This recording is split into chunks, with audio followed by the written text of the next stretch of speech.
We have two cases on the docket scheduled for oral argument this afternoon. We will proceed in the order in which the cases are listed on the docket. Our first case is Misty Stabler versus Amy Spicer and George Wealth Spicer. You may approach counsel. We have allocated 20 minutes per side for the oral argument. Would you like to reserve some time for rebuttal? Yes, Madam Clerk, I'd like to confirm 8 minutes for rebuttal, please. You may proceed, counsel. Thank you, Your Honor. May it please the Court, my name is Ross Keene. I represent the appellant in this case, Misty Stabler. The appellant seeks reversal of a trial court order that was entered enforcing a mediation agreement between the parties in this case, the appellee, Ms. Spicer. The order gave visitation rights to Ms. Spicer, the appellee, even though the parties were never married. The parties, Ms. Spicer, the appellee, is not the biological parent. My client is. And the appellee in this case, Ms. Spicer, never adopted. There are two minor children of this case. My client is a biological mother of both.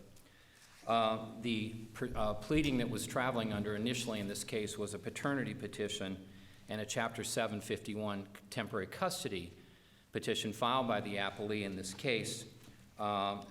The parties proceeded to a mediation voluntarily after that petition was filed, and by agreement, and we concede this, there was a mediation agreement that was entered between the parties where my client, the appellant, and the biological mother did agree to a visitation schedule in this mediation agreement for the non-biological mother, non-adoptive parent of the appellee. And that visitation agreement was for non-overnight visitation, but it did have recurring time sharing.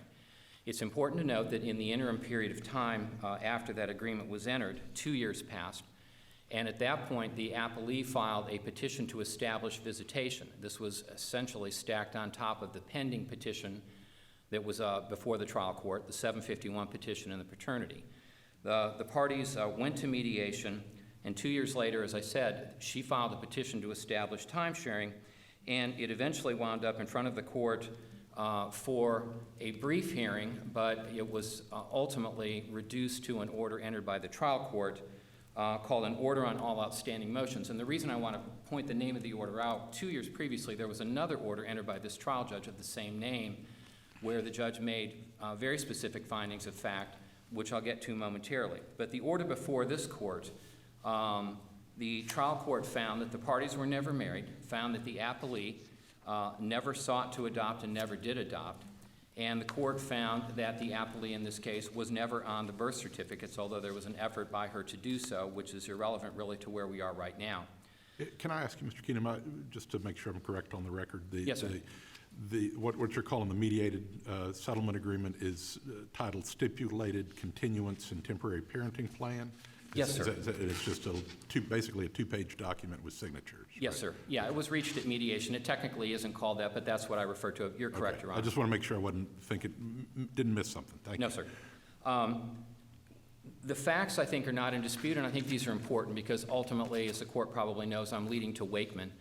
But there's no doubt in this case that the appellee provided financial support to my client, provided a home to her for a period of time. The parties had not only this agreement with respect to the mediation agreement for the time sharing, but they operated as a couple when they were together, a same-sex couple, for an extended period of time. The trial judge in the order stated that it did not intend to declare that the appellee was in fact the legal parent of either child because she's not the biological parent and they were never adopted, and I believe that Judge Goodman got that correct. Where the problem arises and why we're here today is that the mediation agreement or the time sharing schedule that the parties voluntarily entered into, the trial court found that, the quote, "I'm not finding parentage by estoppel," but that's exactly what it is, and the trial court said at a minimum it was going to enforce the time sharing provisions in the mediation agreement between the biological parent and the non-adoptive, non-biological parent. Now, it's important to note in the mediation agreement, and this is our second issue, which I think, depending on how the first one goes, the second one will shake out, but the mediation agreement only addressed one of the children. It did not address parenting or rights with respect to a second child. It was only the first one, and we believe that At a minimum, if this court upholds the trial court order, that the court should also find that, or nevertheless find, that the mediation agreement only applied to the one named child in that. Judge, Ms. Spicer seems to contend that Ms. Stabler's accepted many of the benefits of the mediated agreement, support and paying for glasses and iPads and things like that. She's taken the benefits of it. Why shouldn't she get the detriment of it? because she has taken the benefits. I mean, I concede that. There's no doubt about that. The reason she should not be, and I guess I want to get to the point, the estoppel concept that was raised by the trial judge in this case, the court believed that it was dealing with an issue of first impression, and I would beg to differ because I think that there had been well-established findings in Wakeman v. Dixon, this court's case in 2006, where the same facts basically applied. There was an acceptance of financial provision from the party in that case. They had a parenting agreement. In fact, I think in that case there may have even been additional agreement with respect to sperm donation. There were the benefits of a time-sharing agreement, long-standing relationship, the de facto parent, if you will, where the parties in that case had, I think, a 5-year relationship with one of the children, this is Wakeman, and then a 3-year relationship with the other child. To answer your question, Judge Bilbrey, yes, she accepted those benefits, but those are the exact facts that form the basis of Wakeman versus Dixon. And although it wasn't called estoppel, that's essentially what I think the trial court was looking at. These facts, these benefits were accepted as a base, going along here. They didn't call it estoppel in Wakeman, but that's essentially what the argument in that case was, that she should be precluded or barred from objecting to the written parenting agreement, in part because it was a written agreement, but also because she'd accepted financial benefits along the way. Wakeman rejected that. I mean, Wakeman is 2006, but it's the same facts we have here. It's a same-sex relationship. Well, you keep saying, and both sides have made a lot of the same-sex relationship. Things have changed for same-sex people since Wakeman. The DCF XXG or whatever it was allows same-sex adoption. Yes. Obergefell allows same-sex marriage. Yes. So why does the same-sex couple matter? I mean, if Ms. Spicer was male but not a biological parent and not married, would she have more rights than she does now? Judge Bilbrey, I've been waiting for that question. The same-sex nature of this relationship is irrelevant. Okay, but both of y'all have made a lot of it, so. Well, I raise those cases, and I make that point, because if you look at Wakeman versus Dixon, Russell versus Pasek over in the second, Springer in the second, we have other cases that have come out recently. I point out the same-sex cases and led with those because those facts parallel ours. But if you look also at Lamar Atata in the second DCA in 2002, that case also dealt with non-same-sex. It was a man and a woman. And what it comes down to is, quite simply, is that unless there's an adoption in a scenario like this, I don't care if it's a same-sex relationship or if it's a heterosexual relationship, adoption is the key. And it never occurred here. And as a result of that, there really is, there's no subject matter jurisdiction, in my opinion, that the trial court should have accepted. And with respect to the estoppel, to get back to that issue just momentarily, if you look at kind of technical pleading requirements in the traditional concept of estoppel, it's a defense. It wasn't pled, it wasn't raised as a defense, and it wasn't raised by motion. It was raised sua sponte by the trial judge as an issue, which I believe runs counter to this court's case. I think it's Cox versus Holder. It's an old case, it's 1977. But Cox-Holder says that a judge can't sua sponte raise estoppel as a basis for denying or granting relief in a trial court. So to answer your question, Judge Bilbrey, I don't believe that the nature of the relationship, the sexual orientation of the parties, if you will, matters at all. But the case on this, Wakeman versus Dixon, is on all fours. Obergefell, I think, more than anything on this, and the court referenced that, I think that we need to go back and look at that because as of 2015, not only could, sex relationships, same-sex relationships were recognized, but as the court noted, adoptive rights then emerged as well. And that has always been and always was available in this case to the appellant, or strike that, to the appellee and the appellant. But the appellee never adopted in this case, and I believe that in that situation, that's the critical factor here. If you compare this to a male, let's say a heterosexual relationship, because I think the appellee made a point of this that, and I'm sure we'll hear about it on the cross-appeal context, that a woman, two women in a relationship are getting short-shrifted in comparison to the rights that are available to a woman and a man in a non-marital situation where there's not an adoption. And I would disagree on that, because the rights, the male would have the right to a paternity action, which is what the appellee filed here. And obviously that couldn't work, but the right to adoption is available to them also. That's still a remedy that's available to men in this case. If the adoption never occurred, I don't care if it's by sperm donation or if the parties recognize that the male was, a party to the child, unless they adopt or unless a paternity action establishes that parentage, they're still out also. Sperm donors, there's a long line of cases where sperm donation alone, without adoption or without a paternity finding, cannot establish the basis for recognizable parental rights to a non-parent. And I believe that's where we are. Can I ask you, how do you respond to Ms. Spicer's contention that Ms. Stabler's privacy rights are overridden by the prospect of harm to the children? I would disagree with that. I think that, first of all, Wakeman v. Dixon in this court, I believe that they rejected that notion. And I think that if you look at Russell Pasek in the second, rejected the concept that the privacy rights were waived. I think I could go through and lay all the cases out, Judge Belbury, as to why that is. But those cases specifically found that there was no waiver of a privacy right by the parent. Okay, and I know that there's an issue here as well, what rights do the children have, and I can address that if the court wants to. I'm sure we'll hear that again when appellee gets up. But the privacy rights, that right is absolute. And in fact, it's one of the longest standing rights. I mean, it's not absolute. The termination of parental rights, I did a lot of them back in the day, but I mean, it's absolute.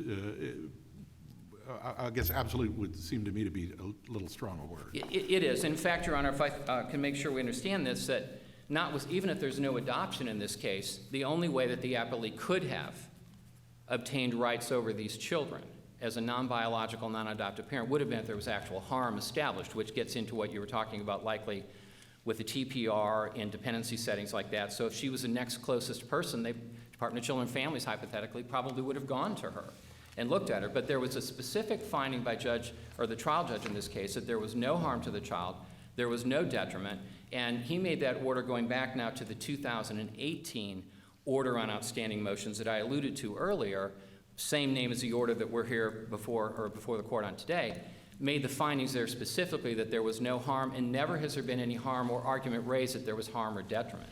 Do we have that 2018 order in the record? Our record was fairly limited. Yes, it is. Your Honor, if you would like it, Your Honor, I can get it and bring it up on my rebuttal, but it is there. If you give me just a moment. Well, that's okay. I can find it if it's there. I must have missed it. I don't have it noted here by record number, but I will give it to you. But I believe it was, we had to do an appendix initially, and there was some record supplementation. It is in the record. I will absolutely direct you to that, Judge Bilberry, on my rebuttal. But with respect to the issues regarding the estoppel, and I want to get back to that, I understand kind of on an equitable fashion. I'm cautious to use that word in any family law context like that because it has such a broad meaning. But yes, there were benefits accepted, there's no doubt about it, but in every single case, whether it be a same-sex couple or a heterosexual couple, every single case that we've cited in here, and there's a long list of them, benefits were accepted, and that was not found to be enough to overcome the privacy rights of the natural parent or the biological parent. I would also note that under Article, talking about the Article 1 rights, under Article 1, Section 23, which is essentially, Judge Bilberry, where that right to privacy arises in this context, Florida's way out in front of this, if you will, or not way out in front, but Florida has a very, very strong wording on that.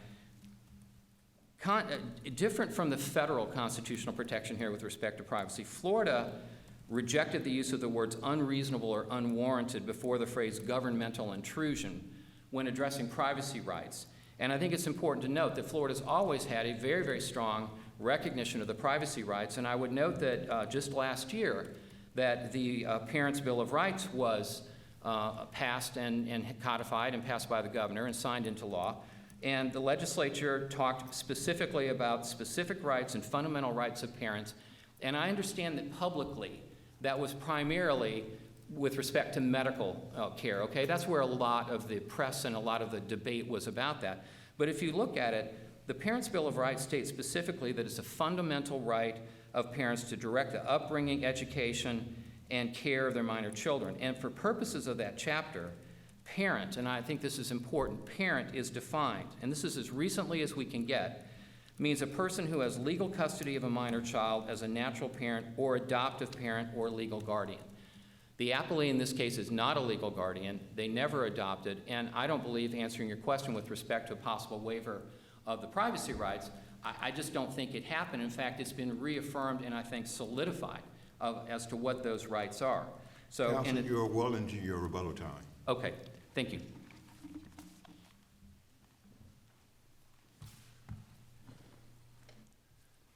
Counsel, since this case involves a cross appeal, would you like to reserve some time for rebuttal? Yes, Your Honor, I'd like to reserve 4 minutes. So noted. You may continue, counsel. Okay. May it please the court, my name is Carrington Mead. I represent Amy Spicer.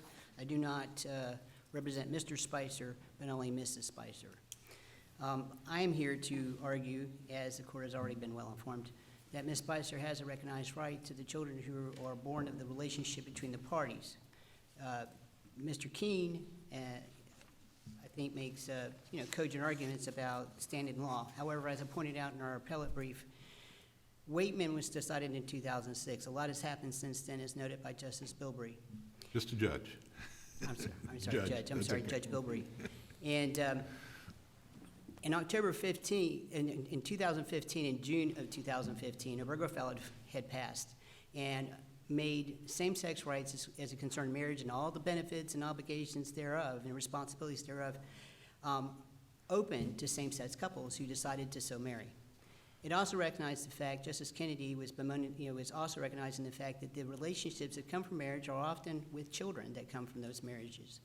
And we all know that some children come into the marriage already previously being born, either from prior relationships or, in a lot of same-sex couples cases, there are children that were born in the relationship prior to the marriage of the parties. But I understand that you're trying to get in on Obergefell, but given that they could have adopted the child, it seems to me, starting in 2010 with the DCF versus adoption of XXG case, how does the couples being same-sex have any difference here, as opposed to if Ms. Spicer was instead a man, but not biologically related or not married to Ms. Stabler? Well, that's a good question, Your Honor, and my answer to that is I've been doing this for a little bit of time, about 20 years, either as a certified legal intern or as an attorney or a clerk before that, and I run into lots of these couples, and most couples they weren't even aware that they had a right to adopt children that they had brought into the relationships this way until much later on, much far after the XXG case had come out and made that decision. And so that was not something that spread like wildfire. In fact, people didn't want it to get out too fast because they didn't want somebody to pass legislation to, make it, take it away again and make it even harder to get that right again. So I think that, the political theater outside of that actually had a lot to do with the lack of information or misinformation. The other part of that is when men have children out of wedlock, they don't have to adopt the children. They don't have to spend thousands of dollars to adopt their children they have in relationships with other women, whether they, when they knowingly know they're not the child's father. But I mean, if in that case there's a biological relationship. So, for instance, had Ms. Spicer been the egg donor and Ms. Stabler had actually, carried the child and birthed the child, that would seem to be a different situation than what we have here, right? No, not really, Your Honor. I mean, by operation of statute, once again, just like in a paternity action, if they're biologically related to the child, right? Like if you're talking about DMT v. TMH or TMH v. TMT, I always get that backwards at one point. In that matter, one transferred her over to the other one. And so for one, biology ruled, and also her intent when she signed the donor form from the FDA. And the other one was a mother by operation of statute regardless of the fact that she didn't have biology. So there was a statute available, just like there is for putative fathers, that allowed her an in, even though she had no biological right to the child. But we don't have that here, right? Well, actually, for the first child, we kind of have a biological right. if Well, you but I want. mean, it's her brother. It's not who would have the right. Well, she's still related by biology. She shares DNA with the oldest child. I mean, so an uncle could come and claim custody to a child? Are you aware of any Well, cases that you know, support that? Well, respectfully, Your Honor, in this case, Ms. Stabler doesn't come before the court with, clean hands. Her hands are quite dirty and covered and stained. She availed herself of the court's relief. First of all, the oldest child wound up in the court's attention because of a truancy issue, so there might be some detrimental harm there, okay? Secondly, the oldest child is biologically related to her. And thirdly, because she wanted Mrs. Spicer out of that, she decided to go ahead and go after Mrs. Spicer's brother George, because he's biologically related, and she wanted to put him on the public dole and make him pay support, except that she forgot about that other thing was, oh yeah, by the way, we all agreed that you're just a donor. So you aren't obligated financially, and we agreed you would not be financially obligated. We agreed that you would not be made responsible in any way, socially, physically, financially, or otherwise. And the court had to remind her of that, and we said, oh yeah, my bad, I'm gonna enter into this agreement with Amy now, who has been financially taking care of the children, who has literally provided a home for her to live in, money, splitting child care costs, doing all the things that parents do, whether they like it or not. She's willing to sign up for when he's 14 and says, you know what, can I just watch this commercial, or can I watch this show before I take out the trash? And then he forgets about that, and you say, hey, you said you take out the trash. He's like, yeah, but I don't want to. She signed up for all of that. So she can't have it both ways. She is a stopped. And as far as Article 1, Section 3, Your Honor, that's about government intrusion. And in this case, she invited the government to come in and help make a decision and resolve this fight. Can I ask you on the agreement that Mr. Keene referred to, the mediation agreement that's called Stipulated Continuance and Temporary Parenting Plan, it by its own name, temporary, and it presupposes there's going to be further court action. It doesn't look like it was to bind the parties, for all time or till the kids were 18 or anything like that. Does that have any impact on your argument? No, it doesn't, Your Honor, because we all know things that are temporary can be quite permanent. And the petition that was filed originally was done under the temporary custody statute, because that was the only leave that Amy could find that provided her an in because of her relationship with the child. And so anyone under that statute, not biological or no, can file a petition with the court under a private dependency action to avail the court decision-making to help them protect a child who may be in harm's way or detrimentally harmed. Are you saying there was a private dependency under Chapter 39, or are you talking about the 751 temporary custody by a member of an extended family? 751, Your Honor. Okay. So there wasn't a private dependency action? No, it wasn't, yeah, Okay.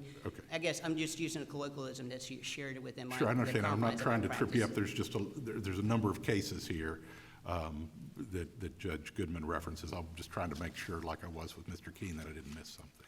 Okay, no, I understand, Your Honor. Thank you. So in that case, she availed herself of the available statutes as close as she could get, which is why oftentimes when I'm disputing these for my clients, I do a petition for declaratory relief, because there are statutes that kind of apply, but not directly. And that's our argument in this, appellate brief. We have lots of things that look kind of like the other, but aren't quite the same, right? And so they don't operate the same way. Gay men have children, and they're always recognized. They're not going to come before you, because the only way to get a child there is to contract with somebody as a surrogate, get an egg donor so there's no biological relationship with the surrogate, so that she can't supersede that, because surrogates have a 3-day hold on their decision-making. They don't have to, they can make an argument at any point she's biologically related to the child, right? To make the argument she might want to keep the child because it's her egg, and this child resulted from it. So they have to go and shop, if they're smart about it, and get a different egg donor to have that egg implanted in to the surrogate, right? and then incubate that child and just, have this as a gestational mother.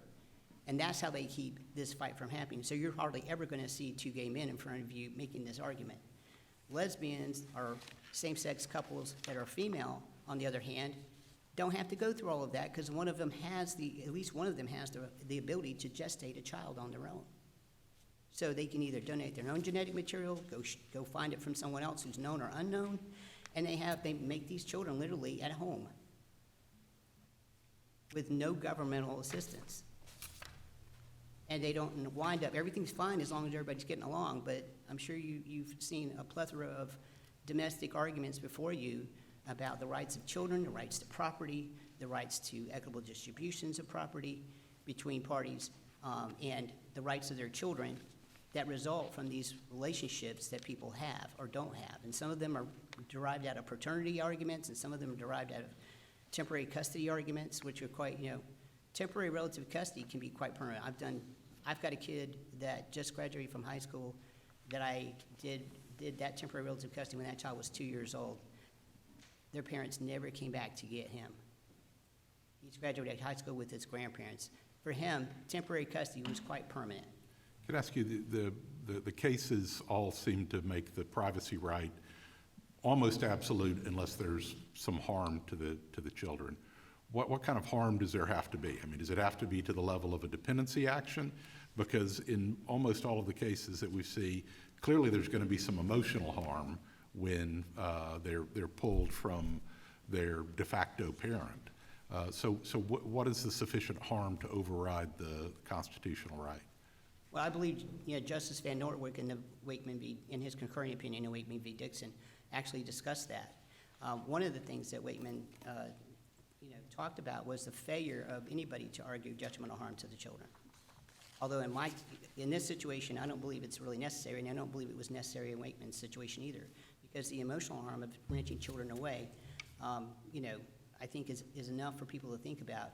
I think most of us who have been in, practice for at least a few years, at least in family law, are aware of the fact that detrimental harm of taking a child away from a parent, even for a few months, can have on them. And that's why we have visitation centers all over the state, making sure that even in bad circumstances, children continue to maintain positive relationships with their parents whenever possible.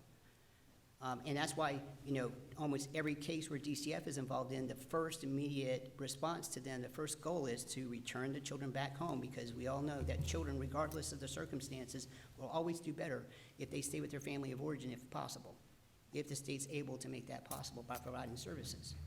So I think it's pretty well understood and it's pretty well established, Your Honor. I hope that answered your question. But I mean, wouldn't that harm be present in basically any family law case where there's a custody situation? I mean, anytime, okay, dad only gets to see the kids, traditionally on Wednesday night, well, that's harm, right? I mean, where do we draw the line?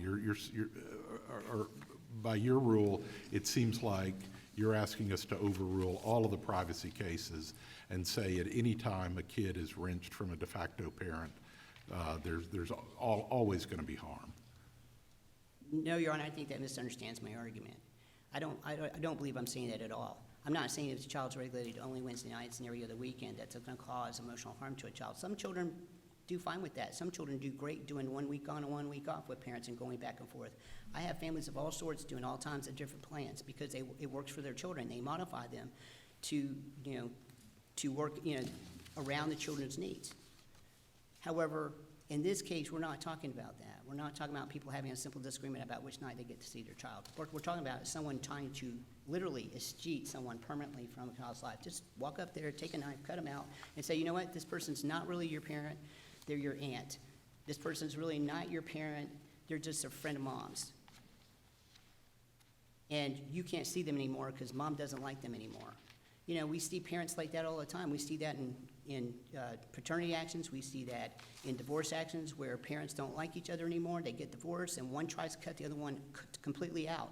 That's when you see them. That's when I see them. Yes, divorce does cause some harm for some children. It depends on their emotional wherewithal, their personality. Sometimes different children are affected differently, which is why I personally have always recommended to my clients who have children going through situations like that to get them a counselor, because even if the kid's not saying something to you, they could be feeling it inside. So make sure you run them past a counselor a few times that you go through this process to make sure their needs are met and make sure you really are addressing their needs. Not everybody's that mindful. And that's how you wind up seeing them here. The people who can't seem to put their own wants and needs behind the wants and needs of their children. People who are unable to parse away their own feelings and their own for the other party and realize that they chose to create a child with this other person or bring this child into this world and make them a parent and hold them out as a parent. And we're not talking about just Amy and her brother. We're talking about their parents, their cousins, their other siblings, great-grandparents, other parents, other aunts and uncles, cousins, everybody else. These children, it's not about them knowing Amy as a mother. It's about them knowing George as their uncle. Well, counsel, Because if I could ask a question, Sure. and complete this sentence for me. The source of Ms. Spicer's legal right of visitation is fill in the blank. Is it a case? Is it a statute? Is it what is the source of the legal right for Ms. Spicer to have visitation rights? We know she's not married, to have an adopted. What is the legal source of authority? Well, I believe that, we've had cases like Prevet. There's the case Wieldy. I did not put that in my brief because I didn't want to go too far afield. But that one talks about, both those cases talk about a gentleman who met a woman while she was pregnant. They knew they were not the biological fathers. Married mom later on, got a divorce, was in the midst of divorce, and mom tried to cut them out. And they said, no, I'm a parent. This child was born unto me. I was there when this child was born. I've always been there when this child, when this child needs a boo-boo kiss or needs money for the state fair or what have you. And I want to continue to be that parent. And mom says, no, you're not, you don't want me. Yeah, or but I want I you. guess you're not giving me a constitutional provision. There's not a statute I'm aware of. Maybe there's some case law that says something that makes infer there's some right, but I'm really struggling because what is the source of the legal right? Or are you asking us to create one? I'm not really asking you to create one, Your Honor. I believe that under under the Due Process Clause and under the Equal Protection Act of the federal Constitution and the Florida Constitution, that these two ladies should be treated just like everybody else is. But if Spicer was male, how would this be any different? If a couple cohabitating, male and female, got together and said, hey, let's have a kid, one of the parties is biologically unable to do that, but so they get a donator, either egg or sperm, one of the two. The one party is biologically related. There's not an adoption. It doesn't seem like an equal protection thing. This could happen just as equally to opposite sex parties as same-sex parties. Well, I disagree, Your Honor. It's not likely to happen that way. It's not as likely as it is with same-sex couples, I understand. But I think the result should be the same because there's an agreement between the parties. And these agreements don't have to be in writing, and they don't have to be between people of opposite sex. DNTV TMH said that. Yeah, but you can't contract away your visitation rights with your child, can you? Can I enter an agreement and say I'm going to allow some third party to have visitation rights with my child, and if there's no relationship there, like a nanny or an au pair, and it can be enforced by a court, well, yes, you will force the child to go see this person. I don't think that's a fair comparison, Your Honor. In that case, we're talking about cases where we have paramours or grandparents who want to see children. They're not signing on for all the responsibilities, and they weren't involved in the decision-making as it concerned the creation of this child and bringing the child into this world and parenting this child. We're talking about here. They're not having baby showers with grandma saying, oh, we're expecting a baby. I guess maybe I thought you were painting a picture of a contractual type of relationship. They agreed to it, like a contract-based visitation theory. Yeah, you can assent to it by your actions. An action is a waiver. If you can nod your head or have your rights read to you, your Miranda rights read to you, and then continue to speak after that, you can't go back later and say, well, I didn't really mean to incriminate myself. And say that you can't use that because I didn't, no one would knowingly and intentionally say something that would cause themselves to be jailed for the rest of their lives or for a significant portion of their lives. We don't let people make those arguments. She's stopped from doing that. She held herself out to the court and asked for this relief. And then she wanted to continue to take Ms. Spicer's money, and she continued to ask the court to participate in that by coming into the agreement, attending mediation with representation of counsel, and came to an agreement, signed it, and sent it to the judge. But You know- still yet, counsel for the appellant relies on this court's opinion in Wakeman versus Dixon. Do you agree that Wakeman is still good law? No, I don't agree, Your Honor. I know that's. why not? I know that it's quite bold to come here to the same court that made that decision and say you were wrong, but you were wrong. You were wrong then, you're wrong now. You know, Rockefeller recognizes the fact. Don't you agree that this panel is bound by Wakeman? Wakeman? Excuse me. Wakeman. Yes. Wakeman, yes. Ms. Wakeman, ironically, is probably about 30 minutes from this office, from this building, actually, as a matter of fact, because she lives here and works here as an attorney, as an appellate attorney of all things. So, and an estate planning attorney. You're not bound by that. So how do you propose this panel get around Wakeman, assume for the sake of argument that we agree with you? Well, in Galinsky v. OPM, it says that the court, you know, when the legislatures fail to act, the court doesn't have to stand with its head in the sand like an ostrich and just say, well, I can't do anything because they haven't changed the law yet. You know, the court is allowed to step in and provide equitable relief. Family court, of all places, is a court of equitable relief. We go there for equity. It's not about the finances so much as it's about making sure there's equity. And I've told my clients infinitum for years in divorce court that nobody wins unless the children win. There's no winning and losing. If your husband or your soon-to-be ex is winning, that means somebody's losing, and most certainly your children are losing. You've used up all of your time, counsel. However, I will add an additional 2 minutes for your rebuttal time. Thank you, Your Honor. And I will also add an additional 2 minutes for counsel for the appellant's rebuttal time. Your Honor, I appreciate that. If I may, Judge Maker, I'd like to answer your question about what authority is out there and that would allow, in this circumstance, for the appellee to have parental rights, and the answer is none. There are only two ways that that can happen. One is by adoption, which didn't occur, and the other one would be if there was harm.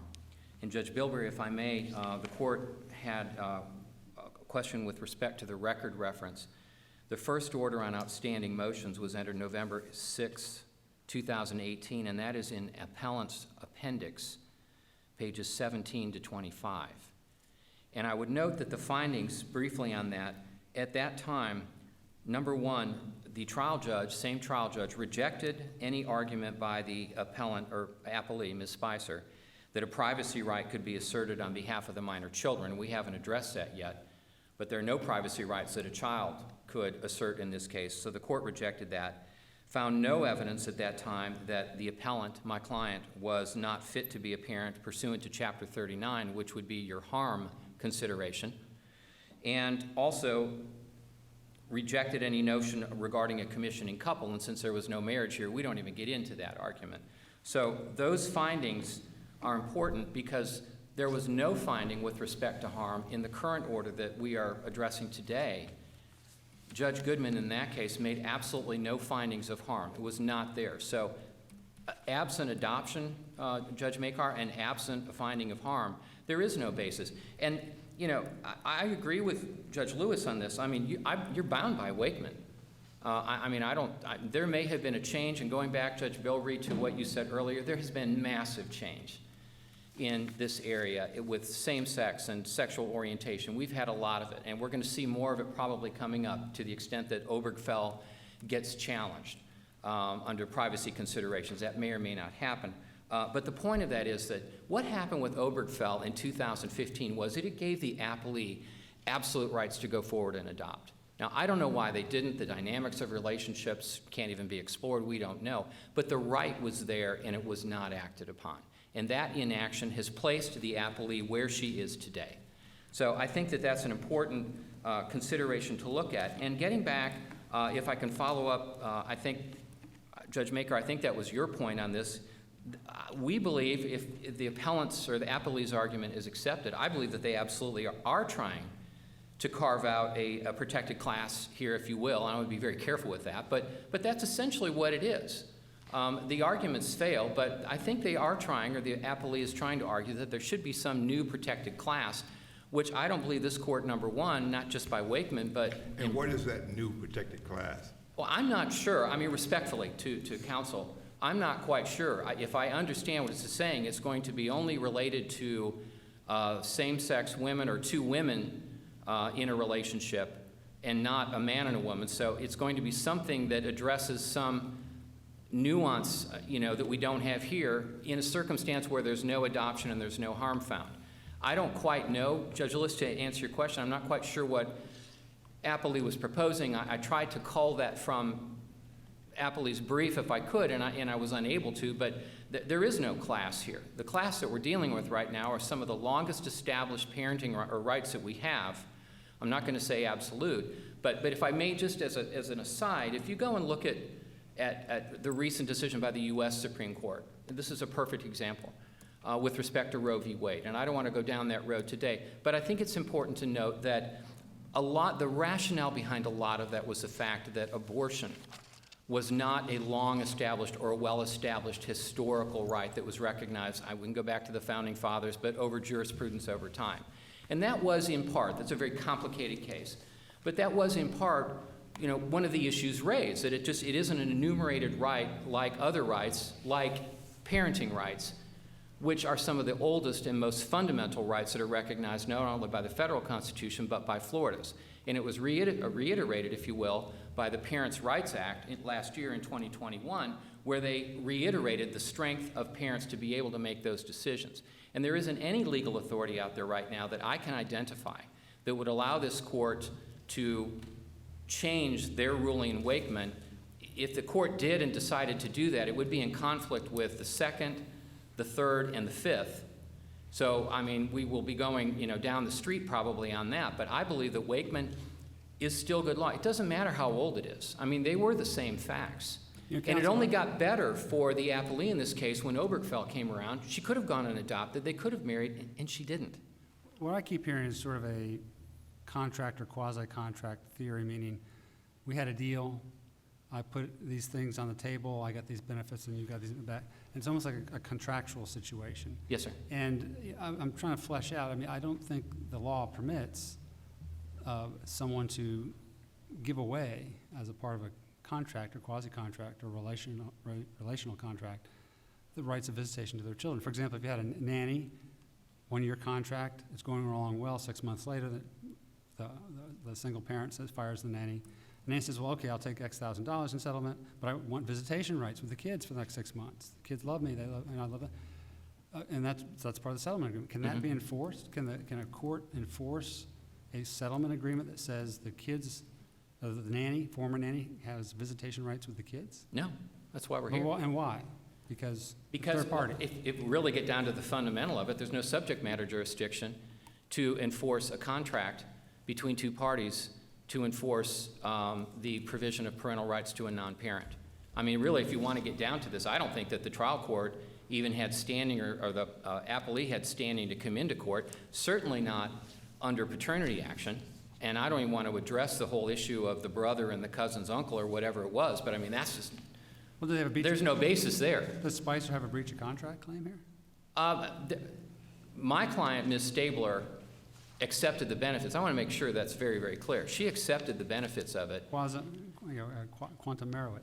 Yeah, and I get that, and you could get in and you can throw out, unjust enrichment and those types of things, but would that stand up in court and create an enforceable order for parenting rights to a non-parent? Absolutely not. You need adoption or you need harm, and that hasn't changed. So I don't think there's any contract or acceptance of benefits that could get her into court, which could create a right that is not otherwise absolutely controlled by Wakeman, which does not allow it under these circumstances. I see my time is up. We would ask for a reversal of the trial court's order. To the extent that the court affirms the order, we would ask under our issue 2 that the court reverse the trial court finding that the mediation agreement, which is the contract the court was seeking to enforce, only applied to the single child, not to both, and we therefore would argue that the contract does not apply to the second child. Thank you. Thank you, counsel.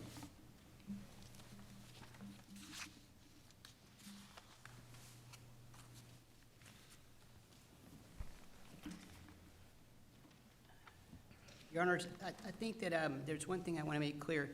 In Simmons v. Perkins, Justice Parente stated that the financial benefits of a putative father are of interest to a child. And therefore, the inability to provide that can and could cause harm to a child.